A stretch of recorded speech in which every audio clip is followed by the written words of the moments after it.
Hey guys, this is Kumar Anand and welcome you all to 23.5 degrees। ये मेरी English vocabulary series का 5वां भाग है।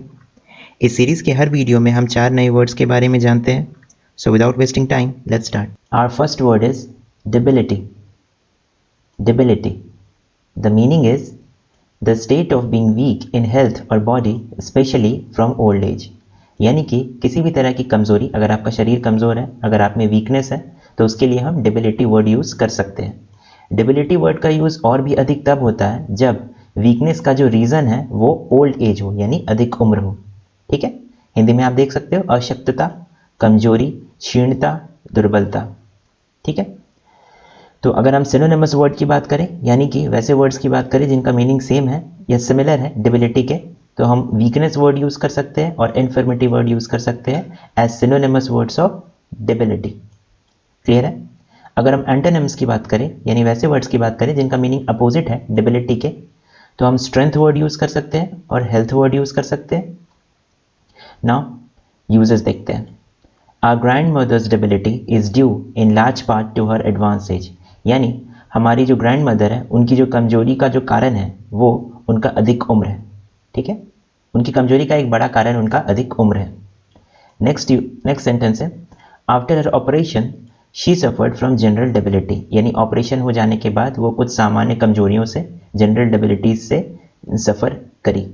ठीक है, our next sentence is even though she beat cancer she still dealt with debility from her battle. यानी कि कैंसर को तो उसने हरा दिया, लेकिन कैंसर से लड़ाई के कारण उसका शरीर कुछ कमजोर ही रहा। ठीक है, now coming to the next word. Our next word is ecstasy. Ecstasy. The meaning is a state of being carried away by overwhelming emotion।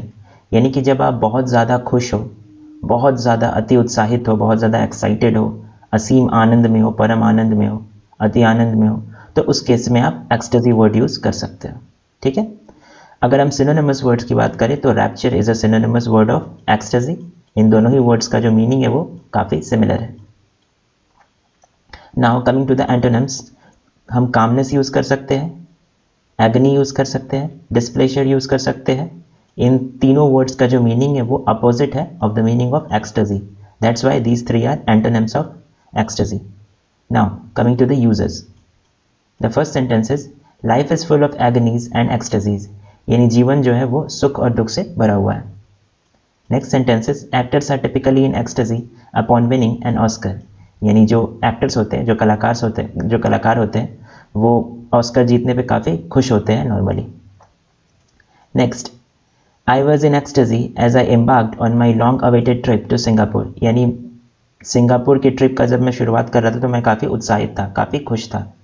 Okay, long awaited trip to Singapore, यानी कि सिंगापुर की trip की मैं काफ़ी time से wait कर रहा था इस ट्रिप का, और जब मैं इस ट्रिप की शुरुआत फाइनली मैंने की तो मैं काफ़ी खुश था। Now coming to the next word. Our next word is dogmatic. Dogmatic. The meaning is, if you are dogmatic, you are certain that you are right and that everyone else is wrong। यानी कि अगर हम dogmatic की meaning को समझे तो इसका मतलब होता है कट्टर होना। यानी मुझे जो सही लगता है, आपको जो सही लगता है वो सही है और बाकी सारी चीज़ें गलत हैं। जो भी चीज़ें आप जैसी नहीं है, ठीक है, जो जिन भी लोगों की सोच आप जैसी नहीं है वो सभी गलत है। That is dogmatic, that is कट्टरता। ठीक है, आप हठधर्मी वर्ड भी यूज़ कर सकते हो, हठी, धर्मक संबंधी। अब अगर हम सिनोनिमस वर्ड्स की बात करें तो हम अथॉरिटेटिव यूज़ कर सकते हैं, ओपिनियन यूज़ कर सकते हैं, इनटॉलरेंट यूज़ कर सकते हैं। ये सभी सिनोनिमस वर्ड है ऑफ डॉगमेटिक। यानी इन सभी का जो मीनिंग है वो काफ़ी सिमिलर है to the meaning of dogmatic. Clear है? देखो, जब हम डॉगमेटिक होते हैं तो हम बिना किसी लॉजिक के उन सभी चीज़ों को क्रिटिसाइज करते हैं जो कि हमारी तरह नहीं है, जो कि हमारे जैसा नहीं है, जो हमारे जैसी सोच नहीं रखता है। क्लियर है? Now coming to the antonyms, हम अनडॉगमेटिक यूज़ कर सकते हैं, यील्डिंग यूज़ कर सकते हैं, इम्पार्शियल यूज़ कर सकते हैं। इन सभी वर्ड्स का जो मीनिंग है वो ऑलमोस्ट अपोजिट है to the meaning of dogmatic. Now coming to the uses. A dogmatic writing. Dogmatic writings means ऐसा कुछ लिखा हुआ है, ठीक है, ऐसी कोई रचना है जिसमें कि एक पर्टिकुलर चीज़ को सही बताया जा रहा है और बाकी सारी चीज़ें जो उस जैसी नहीं है उन्हें गलत बताया जा रहा है। ठीक है, एक तरह से आप कह सकते हो कट्टर राइटिंग। ठीक है, the next sentence is he is dogmatically opinionated critic of modern art, यानी कि वो जो मॉडर्न आर्ट है उसका क्रिटिक है, यानी कि उसका आलोचक है, एक डॉगमेटिक आलोचक है, ठीक है। यानी कि modern art that means illogically वो बस क्रिटिसाइज करता है जो भी चीज़ें मॉडर्न आर्ट से जुड़ी हुई है उनकी, ठीक है। The next sentence is my teacher was dogmatic in her grading practices and would not even consider altering my grade, यानी कि मेरी जो टीचर है वो डॉगमेटिक है उनकी ग्रेडिंग प्रैक्टिसेस के बारे को लेकर के, यानी कि वो जिस तरह से ग्रेड्स देती है उनको लेकर के वो डॉगमेटिक है कि वो बिल्कुल सही करती है, और इसलिए अगर वो अपने इस ग्रेडिंग प्रैक्टिस को चेंज करने के लिए बिल्कुल भी रेडी नहीं है, क्योंकि वो डॉगमेटिक है कि वो जो कर रही है वो सही है, ठीक है। And now today's final word is efficacy.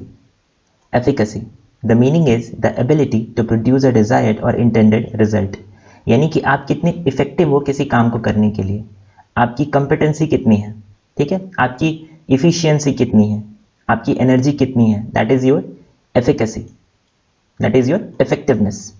अगर हम सिनोनिमस वर्ड्स की बात करें, यानी कि वैसे वर्ड्स की बात करें जिनकी मीनिंग ऑलमोस्ट सिमिलर है एफिकेसी की मीनिंग की, तो हम फोर्स यूज कर सकते हैं, एनर्जी यूज कर सकते हैं, वर्च्यू यूज कर सकते हैं, potency, competency, effectiveness, usefulness and power.